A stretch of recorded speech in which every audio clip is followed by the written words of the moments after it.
How about need your spin the game to go on? Yeah. So scamming is not his strong suit. That is accurate. With 3 plays, it's as good as anybody in the league. Biggest moment for a good Do graduate. you want to save him for like a big goal line for him?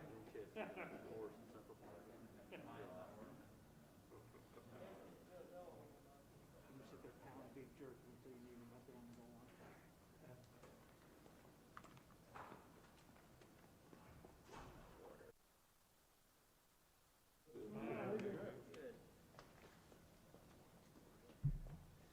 Happy Labor Day.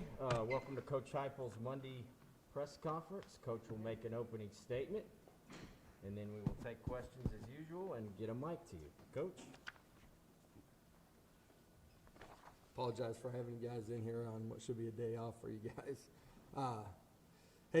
Just finishing up last week after the ball game, I mentioned it, but it was a unique opportunity for our staff to get out. Really, the first opportunity we've had to go out and see people and places. It was awesome to get out, and staff did a great job, and obviously you could tell we were all over the place, and awesome way to start our recruiting here this year. Looking forward to this weekend. Awesome opportunity to get back in front of Neyland. I talked about the crowd last week. Student body in particular was just phenomenal. Looking forward to a great crowd this Saturday. I think it's fitting that we get an opportunity to honor Coach Majors, just what he's meant to both programs as well. A lot of things that were really positive that I talked about after the game that you got a chance to see on tape as a staff. Proud of a lot of the things that our players did, most importantly, playing with great effort and strain. I think you saw that in all 3 phases of the game. A lot of our players got an opportunity to see a lot of positives on tape, some things that we got to get better at, but this is a great opportunity to do that here. The focus this week is on Pitt. It's really on us, correcting the things that we can control. Got to control our preparation. That started for us this morning. With that, I'll open it up to some questions.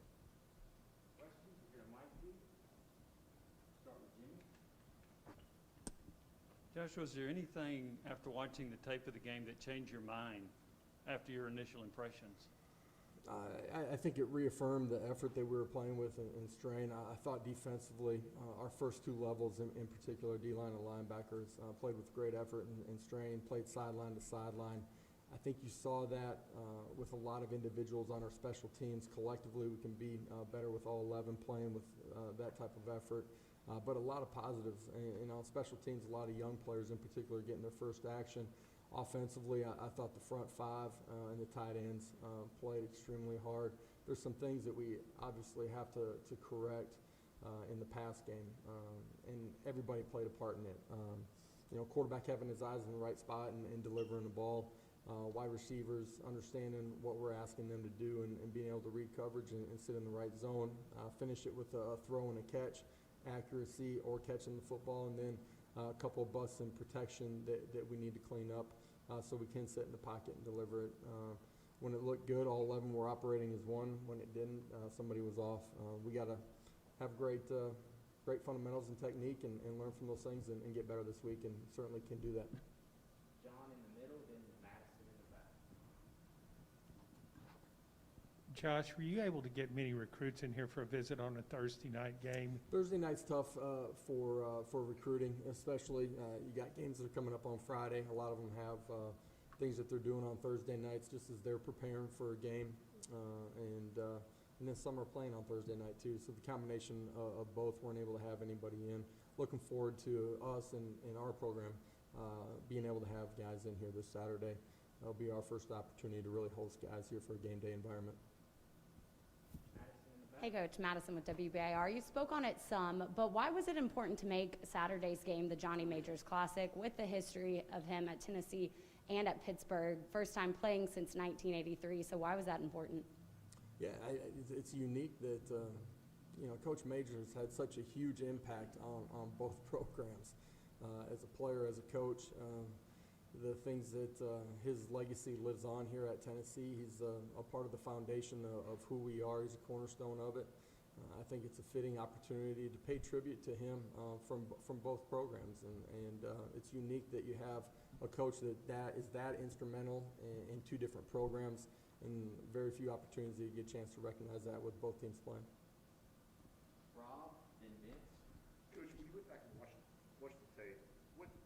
changed for Joe, or what changed with the defense? I mean, he started 9 for 11. Yeah. In the first quarter, was super hot, and it just wasn't that way for the final. Right. A lot of it is simple execution. It's him having eyes in the right spot, his feet being in the right position to be accurate with the football. There's a couple times where we hit a receiver down the field, they got to come up with a catch. Some things where wide receivers aren't reading it the same way that he is. A couple things in protection where he's scrambling. When it's going good, right, and it looks easy at times, right, it's because all 11 are doing their job at a really high level. It takes one guy on the offense side of the ball to put yourself in a position where you're not executing at that level. There's things that we can control, that we can do to make sure that we perform at a higher level consistently.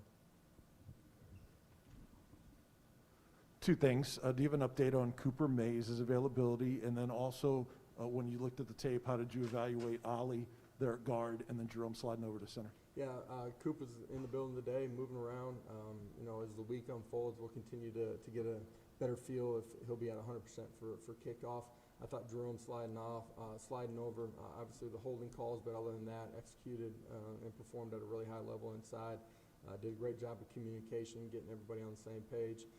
Some different things that we saw front structure-wise from them. I thought he handled it really pretty seamlessly in there. Ollie did some really positive things, a couple of the pin pulls where he's out in space, did a good job getting up on the second level. Thought he handled himself really well. Austin and Adam. Do you expect Jimmy Callaway back this week? Yeah, we do expect Jimmy to be back And then playing when this week. looked at the defensive line performance, I think y'all played 11 guys. Yeah. Is that kind of about the number? Going into the game, I felt like we would rotate, give or take a couple of guys in that rotation. You're going to see a steady dose of guys rotating, being able to be fresh and play extremely hard.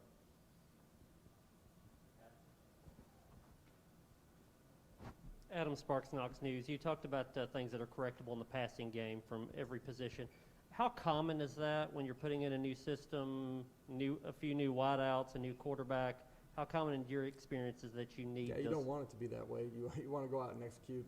The second half of that ball game is probably as poorly as we've executed since we started training camp. Somebody asked that question after the ball game. Didn't want to answer that before. For whatever reason, we can get back and execute the way we did early in the football game. Brent and Eric. Yeah, Coach, you've played against Pat Narduzzi's defenses before. But what is the challenge going against them? And then specifically for your receivers, how physical do they have to be this week, considering what they typically does in the secondary? Yeah, you're going to see a bunch of man press, base out of the quarters, but they'll play multiple coverages out of it. They're a well-coached team in all three phases of the game. They're going to be tough and physical. That's out on the perimeter. That's inside the core too. And so you got to be tough. You got to be have strain. You got to play with a physical presence. That's going to be important for us out on the perimeter. It'll be true for the guys in the core too. How would you rate your wide receivers' physicality through camp and through the first game? Yeah, those guys are tough, physical. We put them in those situations every single day. I anticipate them to play with a great competitive edge on Saturday afternoon. Yeah, more on that defense. It's a defense that gets after the quarterback, 5 sacks in week 1. I know they lost some from last year, but how does your offensive line, specifically the tackles, kind of go about this week in preparing for that? Yeah, they lost a couple of elite players off the edge from last year's defense. They still got a bunch of guys that can get after the quarterback. They do that in base downs, first and second. Third down, have multiple schemes to try to mess with your protections and create matchups where they can get after the quarterback. You got to do a great job of chewing up yards. You don't want to be in third and long on these guys. At the same time, first and second down between their front four and the pressures that they bring, you got to do a great job of protecting the quarterback. Being up front, and Jimmy. Yeah, just with your backers, Sloan Page and Aaron Beasley, getting them there a ton. It seemed like y'all were trying to emphasize getting them some reps. Was that the case, or is that something that will? Yeah, we did. I think you'll see some rotation of our second-level guys throughout the course of the season because they've earned the right to go out there and play. I thought they played well the other night. I thought the two guys that started, Jeremy and Jawan, were great the other night. Guys that we recognized inside the team room, just playing with great effort and strain. They flew around, played sideline to sideline, and were great in their communication between third level and first level too. Jimmy, and let us get a mic to you from the street. 2 quick questions. Josh, Mackenzie Milton looked like he would never play football again. He played last night. Just your reaction to that? Yeah, I got home and turned the ball game on late in the third and went to bed early in the fourth. Woke up to a barrage of text messages from a bunch of buddies, and so this morning I just tried to find the highlights, and unbelievable story. Only him can do what he's done over the last 3 years, coming back from, in the early hours of that injury, just hoping that he was going to be able to keep his leg to a 2.5, 3 year rehab process to get back. It started with just wanting to be able to have a normal functioning leg and have a normal life to, now becoming a guy that can go play. And you can see last night, he's back to doing the things that he's able to do, man. He's special inside the white lines. He's got great command, great presence, and has unbelievable playmaking ability. You guys saw that last night. Special, unbelievable to see and be able to watch. And regarding practice, you've closed it recently. What's your thinking on that, and do you plan to continue that for the rest of the season? Really, the Tuesdays that you guys are used to, it's just the practice structure of what we do and how we start our practices during the course of the season, where we're into some scheme things right away. So that's really the reason why. Patrick and Rob? Coach, anything new on Byron Young, and you guys prepare this week like he'll be back, or Preparing like he'll be back. We'll get word at some point this week from the NCAA. Coach, you played in a program at Oklahoma where I guess Bud Wilkinson is kind of analogous to General Nealon. Here, and I asked that, just how much do you incorporate the famous 7 maxims into what you do? We read the maxims before every game. Our players see it. It's in our building. They walk by it every single day. As I've gotten here and tried to understand what the players felt like were important traditions in history of Tennessee football, that was one of the things that they mentioned right away. It's why we continue the same in the locker room. They live it, they breathe it. It's important to the culture of Tennessee football. Eric? When breaking down Pittsburgh, a veteran quarterback, and Pickett over there, what do you see in his game? What are the challenges for your defense this week? Yeah, I couldn't believe he's still around. He's been there forever. He's continued to grow as a playmaker from the first time that I've seen him. He's got great command and understanding of what they're doing. He's a really good decision maker. He's got the ability to make plays too, uniquely extend and create some plays. They put a ton of pressure on him, and when I say that, I mean they put the ball in his hands a bunch and trust him, and you've seen him play at a really high level. West and Vince? Josh, the way Theo Jackson performed in that game, he seemed to fly around. He wasn't hesitant at all. He knew where he was going. How much is that something that y'all had seen from him throughout camp? Yeah, we expect him to play at a really high level because of who he is inside of our program, and just how he interacts with his teammates, how he competes every single day. That's why he was the team captain, on Thursday night, for the first night. But we expected him to play at a really high level. That's how he's performed, and really grown since we've gotten here. I think he's got great understanding of what we're trying to do defensively and what his job, but really the job of the guys around him is as well. And that's why you saw him play at a really high level the other night. What stood out to you in terms of special teams? I think some of our young guys flying around, whether it's kickoff or punt, just playing with effort, technique, and strength. Some of the things that we've been talking about since we first started football, day one of spring ball, got a chance to see a lot of those things show up on tape, and that effort and technique, those are things that correlate over to the offensive and defensive side of the ball as well. But for a lot of young guys, it starts right there. You saw a lot of guys play really well.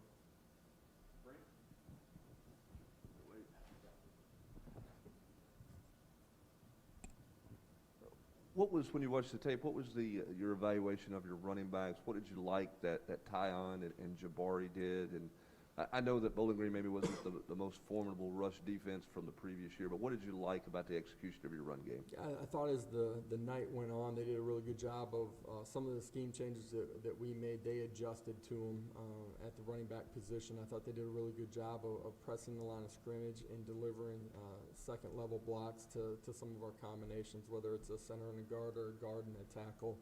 I thought they bounced it when it was right to bounce. They didn't just look to bounce it. And I thought they finished the runs really well, trying to get +2 at the end of it. Majority of the night, their ball security, getting pad under pad, arm bar, 2 hands on the football. Thought they did a really good job of that. Austin and John? To piggyback what Brent was talking about, Jalen got in late in the third. Seemed like he was trying to bounce everything, try to make the big play. Is that something you guys try to hit on him with this week? Just kind of don't be so impatient. Just let it come to you. First time in the ball game under the lights. He's been phenomenal during training camp. Expect him to play at a really high level. He bounced a couple of the runs right there. Unique structure to one of the schemes that he ran, or we ran it against, different than what he had prepared for, but expect him to have a big game on Saturday. Josh, do kickoff times make any difference to you? Would you rather play at 9th and say an early start, a noon start? For our players, I don't think it matters. As far as being prepared and ready to play when it's time to kick off, I think if you ask most players and coaches, they prefer to play early because you get to go to bed, wake up, and the game's on you. You're not sitting around in the hotel all day with anticipation. For your players, they get a chance to enjoy their families after the ball game and kind of decompress and enjoy the moment. Thank you.